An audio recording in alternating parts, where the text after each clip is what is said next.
Hello students, I welcome you all to my channel Knowledge of Accounts, and my today's video is for class 12th, and today I am going to take the further part of cash flow statement, that is cash flow from financing activities. And I have explained you the cash flow from operating activities and cash flow from investing activities in my previous videos. So students, without wasting time, let's start today's topic. So as in my last videos, I have explained you that cash flow statement for the year ended 31st March, the date is to be mentioned definitely and the heading is must to write. And you have to write the heading definitely.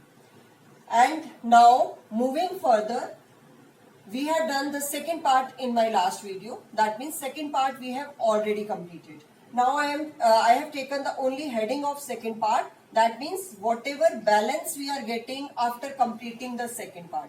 यानी second part complete करने के बाद जो आपका balance आया था cash flow from or used in investing activities, वो आपने यहाँ पर निकाला, close कर दिया account this column, and then after that वो transfer कर दिया आपने outer column में. ओके, सो आउटर में पहले आपने क्या ट्रांसफर किया था? ऑपरेटिंग का बैलेंस ट्रांसफर किया था. अब आपने इन्वेस्टिंग का कर दिया. अब हम आगे थर्ड पार्ट स्टार्ट कर रहे हैं, cash flow from financing activities. Now what is finance? Finance means arranging the funds for the business, यानी बिजनेस के लिए फंड्स और फाइनेंस को अरेंज करना.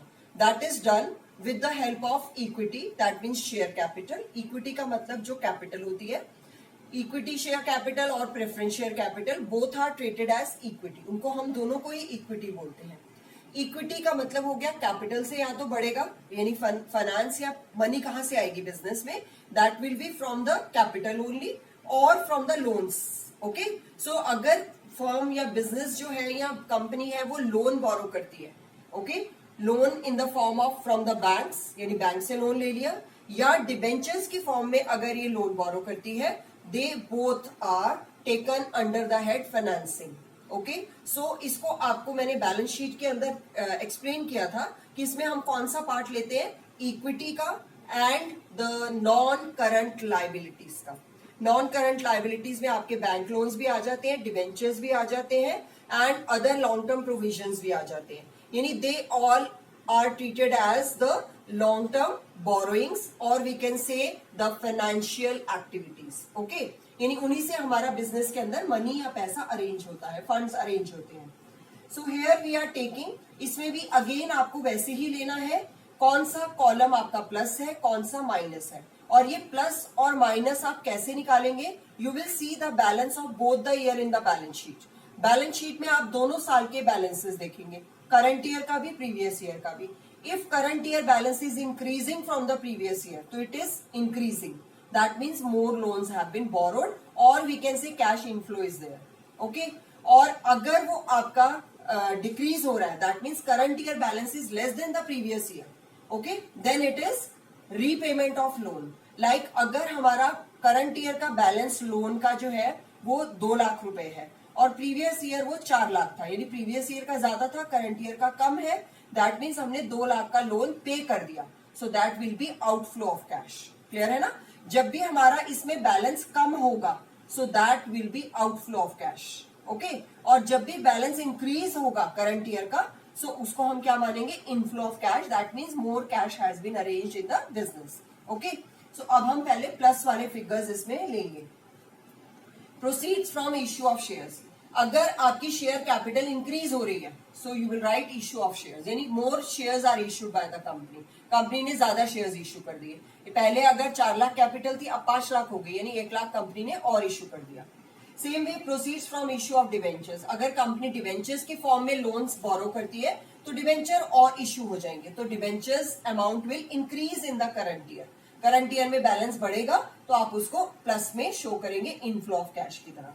Then receipt of securities premium reserve. अगर शेयर जो है प्रीमियम पे इशू हुए हैं, तो सिक्योरिटीज प्रीमियम रिजर्व भी आएगा. ओके, प्रीमियम मतलब होता है शेयर्स अगर 10 रुपए का या 100 रुपए का शेयर है, उसको उससे ज्यादा अमाउंट में इशू करना, सो दैट इज प्रीमियम. तो वो प्रीमियम वाला पार्ट भी आप इसमें एड अप करेंगे, क्योंकि it is a benefit for the company और inflow of the cash. Then proceeds from long term borrowing. अगर इसके अलावा कंपनी ने कोई बैंक लोन्स लिए हैं लॉन्ग टर्म बोरोइंग्स के फॉर्म में, अगर वो बढ़ रहा है balance is increasing, so you will show it, okay, in the plus. That means in the plus. I have shown here in the without bracket. Without bracket का मतलब है plus है वो सारे.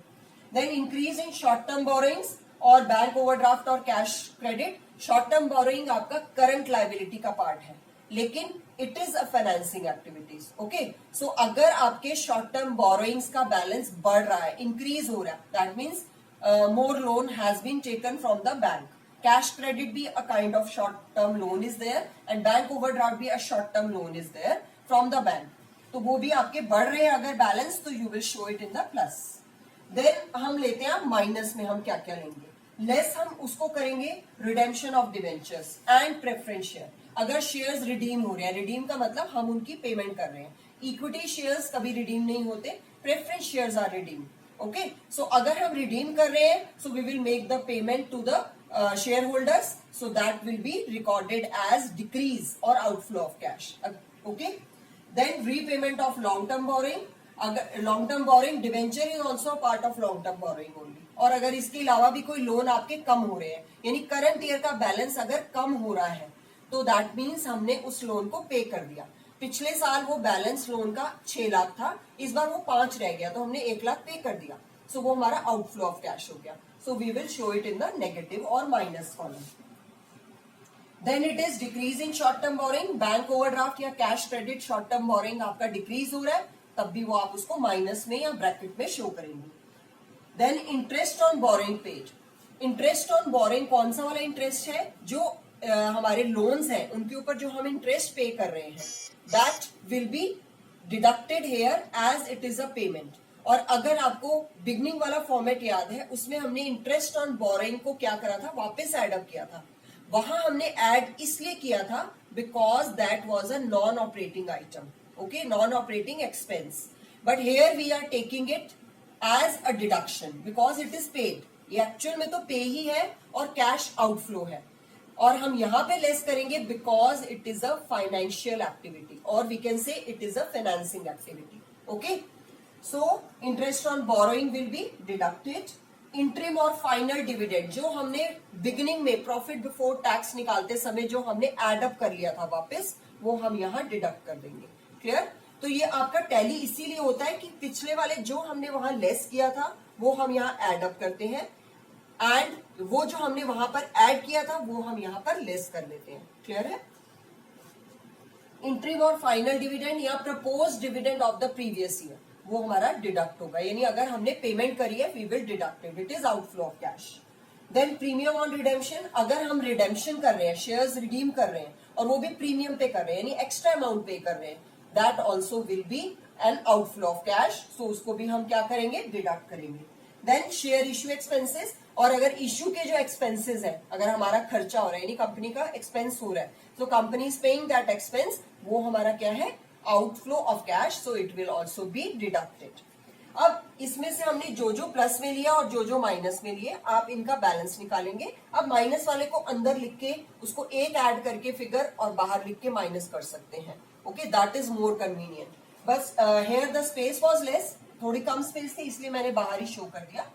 आपके दोनों तरह से करेक्ट है. मींस अगर आप इंटरनल में दिखा के और एक ही फिगर बाहर ले जाते हैं वो भी ठीक है, और अगर आप अलग अलग बाहर माइनस करते हैं that is also correct. Okay, so अब आपने यहां से प्लस किए, ये सारे माइनस किए, तो आपके पास जो बैलेंस आया, यानी आफ्टर टोटलिंग इट, माइनस करने के बाद ये बैलेंस आया, और इस अकाउंट को आप, यानी इस पार्ट को आप क्या कर देंगे, क्लोज अप कर देंगे, यानी क्लोज कर देंगे इसको. Then your head will be, जो यहाँ बैलेंस आएगा उसको आप क्या हेड से डिनोट करेंगे, it will be cash flow from और यूज्ड इन फाइनेंसिंग एक्टिविटीज. अब अगेन फ्लो फ्रॉम और यूज्ड इन.